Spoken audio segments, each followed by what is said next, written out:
I don't know ये कैसे start करूँ, बट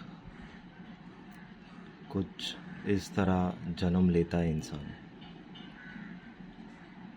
माना कि इंसान अपने कर्मों को साथ लेके चलता है, बट वो कर्म जैसे जैसे बड़ा होता है वैसे वैसे उसका रूप दिखाना स्टार्ट कर देता है। इंसान कुछ इस तरह जन्म लेता है। सबसे पहले उसके अंदर गुण आना स्टार्ट कर देते हैं।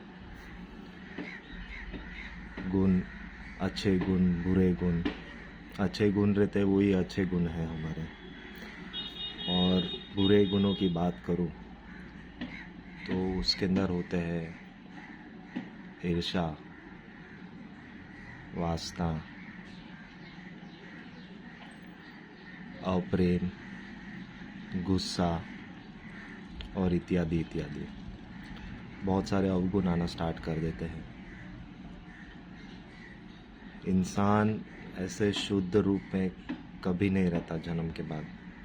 हालांकि ऐसा माना भी जाता है कि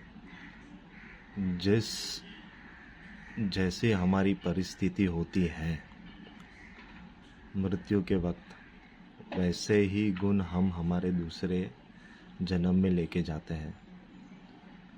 और ये जो वीडियो है इससे मैं कुछ सिद्ध नहीं करना चाहता, ना ही मैं ऐसा कोई आध्यात्मिक इंसान हूँ या मैं बनने की कोशिश कर रहा हूँ या ये किसी के अगेंस्ट है। ठीक है, तो मैं इस वीडियो को आगे स्टार्ट करता हूँ। मैं अभी मेरे थॉट प्रोसेस खाली देने की कोशिश कर रहा हूँ कि एग्जैक्टली ये क्यों इंसान बढ़ती उम्र के साथ क्यों अपने आप को भूल जाता है, कैसे कैसे अवगुण उसको आगे जाके जीवन में परेशान करता है इंसान को। अभी धीरे धीरे मैं इस अच्छे प्यारे इंसान के अंदर अवगुण डालने की मैं स्टार्ट करूँगा। मैं देखिए कैसे वो उसका जो शुद्ध गुण है वो कैसे बाहर निकलता है और अवगुण हमेशा के लिए नीचे बस जाता है। ये गई ईर्ष्या,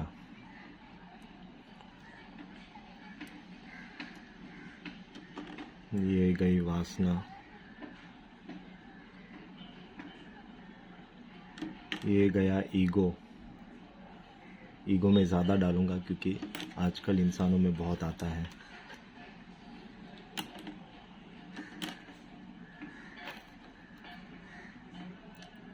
गुस्सा,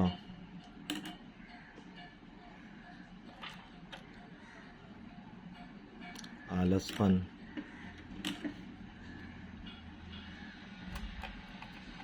और ये इत्यादि। ये जो पानी बाहर निकला वो ये सिद्ध करता है कि अवगुण ने शुद्ध इंसान के अंदर जगह ले ली है और उसके जो विरुद्ध गुण है जैसे कि शुद्ध गुण है वो अब रिप्लेस हो चुके हैं अवगुणों के साथ। अभी इस अवगुण को निकालने के लिए हम क्या क्या प्रयास करते हैं। सबसे पहले तो इंसान को पता ही नहीं चलता है कि मेरे में ऐसे अवगुण आ चुके हैं। जब पता चलता है इंसान भटकना स्टार्ट कर देता है, ये इसको मैं कैसे निकालूं, क्या ऐसा मैं प्रयास करूं जिससे मेरे अवगुण निकले। सबसे पहले वो मंदिर में जाता है, भगवान के नाम जब स्टार्ट कर देता है। ये अवगुण भगवान के नाम लेने से नहीं निकलते हैं। सबसे पहली बात, मैं ये किसी के विरुद्ध नहीं हूँ, भगवान का नाम लेना चाहिए, बट उसे शुद्ध रूप में लेना चाहिए। और भगवान के नाम लेते लेते हमें उसके जो सद्गुण है, भगवान में तो कोई ऐसा अवगुण होते नहीं है, बट जो सद्गुण है वो हमें हमारे डेली लाइफ में यूज़ करने चाहिए। तभी जाके हमारा जो भगवान का नाम लेना जो होता है वो सिद्धकारी होता है। सिर्फ खाली भगवान का नाम जप रहे हो, कुछ कर रहे हो, तो उससे कुछ साबित होता नहीं है। ठीक है, तुम जितना भी कुछ चैंटिंग कर लो या माला घुमा लो या कुछ भी कर लो, या ये मंदिर में जाओ या वो मंदिर में जाओ, कुछ भी करो को कुछ फ़ायदा नहीं है। जब तक खुद को पता नहीं चलता है कि मुझे अवगुण निकालने हैं, एक एक करके बारी बारी से, ये जो जड़ में बसे हैं अवगुण, ठीक है, ये ठीक है, वो ऐसे ही तो नहीं निकलते हैं। राम का नाम जप लो या हनुमान चालीसा कर लो, वो नहीं निकलने वाला है ऐसे। अगर मैं इसको पकड़ के पूरा खाली कर दूँ तो इंसान ही खाली हो जाएगा ना। वैसे भी तो नहीं करना है, अवगुण थोड़े ही है, थोड़े पे ही हमें काम करना है। तभी मैं क्या करूँगा, भगवान का नाम लिया, ये लिया, वो लिया, गंगा जी में गया। अभी गंगा जी भी है मेरे पास यहाँ पे, एक्चुअल में गंगा जी नहीं है, बट ये खाली बॉटल है पानी का। वो भी मैं अभी ट्राई करके देखता हूँ मैं क्या होता है, वेदर ये निकलते हैं कि नहीं अवगुण नहाने से भी। ये मैं धीरे धीरे डाल रहा हूँ, मैं डाले ही जा रहा हूँ, डाले ही जा रहा हूँ, डाले ही जा रहा हूँ मैं। अवगुण तो जड़ों में बस गए हैं, इसको कैसे निकालोगे? इसे निकालने का उपाय एक ही है। आपके लिए कोई कुछ भी कर ले, वो आप पे असर होने वाला नहीं है। बात तो यही होती है कि आपको ही आप पे काम करना पड़ेगा। जब तक आप अपने पे काम नहीं करोगे तब तक ये अवगुण नहीं निकलेंगे। अभी अवगुण को कैसे निकालोगे आप? एक एक करके निकालना है ना, है ना? तो एक एक करके ही अवगुण निकलेंगे। जब तक ये अवगुण नहीं निकलते तब तक इंसान शुद्ध रूप में कभी नहीं आ सकता। फिर बाद में ऐसी बहुत सारी चीज़ें होती है कि एक्सटर्नल फैक्टर होते हैं या दूसरा कोई कह जाता है। फॉर एग्ज़ाम्पल अभी ये जो मेरी बातें हैं, ठीक है, ये दूसरा है, ये दूसरों की बातें, भगवान का नाम लिया, माला जपी, ये सारी दूसरी चीज़ें हैं, ठीक है, वो थोड़े टाइम के लिए आपको अच्छा रखेगी, बट इससे तो नहीं निकल रहे ना। तो एक ही रिस्पॉन्सिबिलिटी है इंसान की कि अंदर से एक एक करके अवगुणों को निकालो। अभी अवगुणों के कैसे निकाल सकते हो? भगवान का नाम शुद्ध रूप से लेना चाहिए, या तो इत्यादि योगा हो या किधर मेडिटेशन सेंटर में जाओ या कुछ करो, तभी जाके सब अवगुण निकलेंगे। उसके अलावा अवगुण नहीं निकलने वाले बैठे बैठे रहना है। बैठे बैठे यही होने वाला है, और बैठे बैठे खाली ऐसे ही भगवान का नाम लोगे तो ऐसे ही होगा। अवगुण को मैं ऐसे भी निकालूंगा, इंसान ही ख़त्म हो रहा है।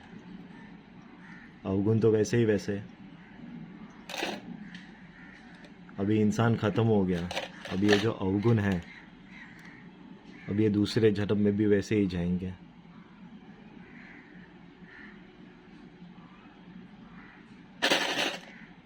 कर्म ही सब कुछ है, सब कुछ ही कर्म है। जब तक ये नहीं समझोगे कर्म का सिद्धांत, ठीक है, तब तक कुछ भला होने वाला नहीं है किसी का भी।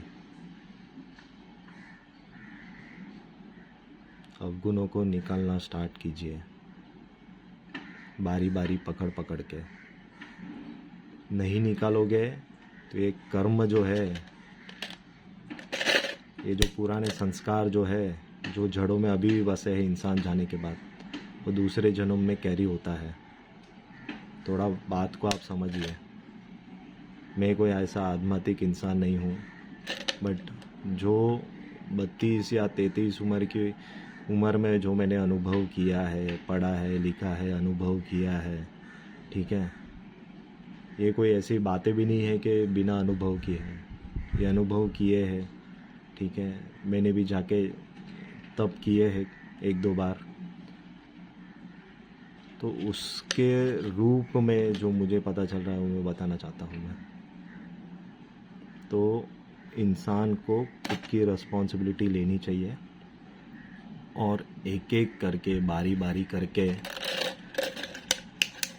गुस्सा निकला, ईर्ष्या निकली, आलसपन निकला, किसी के प्रति वासना थी वो निकली, और भी अवगुणों, ये पूरी अवगुण निकल गए। अब बारी बारी करके सद्गुण का रूप लेना स्टार्ट करेगी। इस रूप में आए थे और इसी रूप में हमें जाना है। ये नहीं हो पाया तो गड़बड़ है इंसानों के लिए, मेरे लिए, खुद के लिए भी। ऐसे आए हो ऐसे ही जाना होगा। Thank you so much.